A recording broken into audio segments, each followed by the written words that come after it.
دیکھو برادران اسلام، حدیث پاک کا مفہوم ہے اللہ کے پیارے محبوب نبی مکرم نور مجسم شفیع معظم صلی اللہ علیہ وآلہ وسلم نے فرمایا کہ جب آپ کسی بوڑھے آدمی، شیخ آدمی کی خدمت کرتے ہیں، اس کا ادب احترام کرتے ہیں، تو جب آپ اس کی عمر کو پہنچتے ہیں تو اللہ بھی آپ کی خدمت کرنے والا، آپ کا ادب کرنے والا، آپ کا احترام کرنے والا پیدا فرما دیتا ہے۔ بسم اللہ الرحمن الرحیم۔ میں ہوں محمد احمد حسینی اور آپ دیکھ رہے ہیں THA TV یعنی تحریک حسن اخلاق ٹی وی۔ آج ہمیں ایک بزرگ ملے ہیں، بابا جی ملے ہیں جو کہ مسواکیں بیچتے ہیں، تو ہم نے ان سے گفتگو کرنے کے لیے کہا کہ ہم آپ سے گفتگو کرنا چاہتے ہیں، ہم سے پوچھنا چاہتے ہیں، تو ان کی مہربانی ہے کہ ہم سے گفتگو کرنے کے لیے یہ تیار ہو گئے ہیں، تو آؤ ان سے بات کرتے ہیں۔ السلام علیکم۔ وعلیکم السلام جی، کی حال نے جی؟ ہو سب میں ٹھیک ہے، تسی سناؤ؟ اللہ دی خیر ہے جی، شکر ہے اللہ تعالیٰ دا، لکھ لکھ شکر ہے کہ جس حالت بھی رکھے، بہت اچھا پیار رکھتا ہے اللہ تعالیٰ جی۔ بڑی غنیمت ہے کہ سانو پہلے نمبر تے حضور پاک دی امت چ رکھیا سو۔ سبحان اللہ، سبحان تے اور جی دوسرا محنت مزدور ہر آدمی کردا وے، اسی محنت مزدوری کرنے ہیں جی، آ مسواکاں ویچ کے تے اپنا گزارا گزورا کرنے ہیں جی۔ اے مسواکاں کتھوں اتار دے جے؟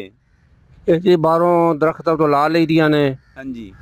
ایک ککر دی مسواک ہے جیڑی مطلب کوئی لبے تو لے بھی دی مسواک، تو وہ لیا کے تے فروخت کر کے 200-400 روپیہ بن جاندہ جی۔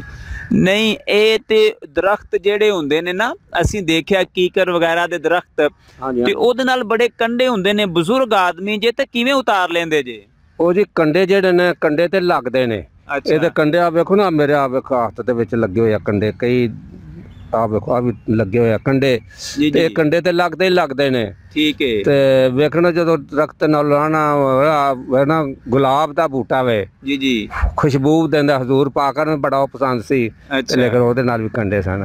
اچھا اچھا، تے اے دسو کہ دیکھو تسی ضعیف آدمی جے، بزرگ آدمی جے جی، تے اے عمومی طور تے ایسی زندگی جیڑی ہوندی او تے گھر بیٹھن دی ہوندی ہے، ہاں جی ہاں جی، تے تہاڈے کوئی اولاد، کوئی بیٹا، کوئی ایسے نہیں کہ جڑا کمائے اور تسی گھر بیٹھ کے اپنا لنگر پانی کھاؤ پیو؟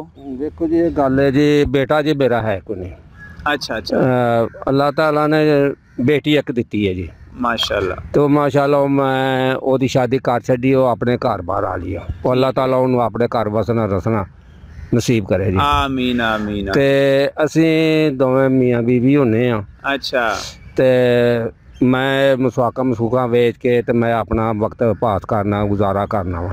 ٹھیک ہے، دیکھو جی اور میں راجاں تے مگر مزدوراں تے مگر کم نہیں میں کر سکدا، ٹھیک ہے، کیونکہ میں وڈیرا بندہ وا۔ ٹھیک ہے، تے او تے راجا مگر اٹاں چکنیاں ریڑھی چلانی وہ ساڈے واسطے دا کام نہیں۔ ٹھیک تے ہے، میں جی کام اپنایا کہ میں مسواکاں لیا کے تے میں وہ فروخت کر کے اپنا گزارا چلدا ہے جی ساڈا۔ ماشاءاللہ۔ برادران اسلام دیکھو، ایک بزرگ ہیں، کافی زیادہ ان کی عمر ہے، تو یہ بتا رہے ہیں کہ میری جو زوجہ محترمہ ہے اور میں ہوں، ہماری ایک بیٹی تھی، ان کی شادی کر دی ہے اور بیٹا اللہ نے نہیں دیا، یہ اس کی مرضی ہے، اور اس میں کیا حکمت ہے اللہ وحدہ لا شریک ہی اس کو بہتر جانتا ہے۔ تو مطلب میں یہ آپ سے گزارش کرنا چاہتا ہوں کہ جب اس طرح کے کوئی آدمی ملے نا، پھر ان کی خدمت کر دیا کریں۔ تو بزرگوں یہ مسواکیں آپ کی تقریباً کتنے پیسوں کی ہوں گی جی؟ وہ جی ویکھو جی مسواکاں جیڑیاں نے نہیں، کوئی اللہ والے جڑے نے 10 روپے دی بھی لے لیندا وے، کوئی ایک مسواک دا 100 روپیہ بھی دے جاندا ہے، ایک مسواک دا 50 روپیے بھی دے دیندا ہے۔